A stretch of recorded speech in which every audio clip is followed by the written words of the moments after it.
का दूध धोने की इजाजत दे दो।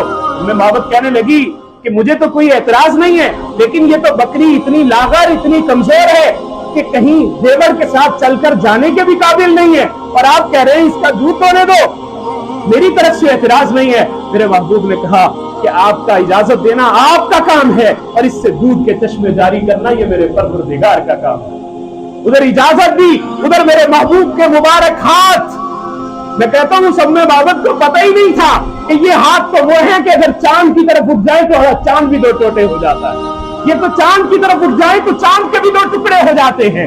ये हाथ तो वो है, अगर अबू जहल की मुट्ठी की तरफ इशारा कर दे तो अबू जहल की मुट्ठी में बेजान कंकरियां भी कलमा पढ़ना शुरू हो जाती है। और ये हाथ तो वो है कि जिस हाथ से सिद्दीक अकबर की एड़ी पर हुजूर ने डसे हुए थे, जब अपना लुआब दहन लगाया था तो सिद्दीक अकबर की एड़ी पे जो सांप ने डसा था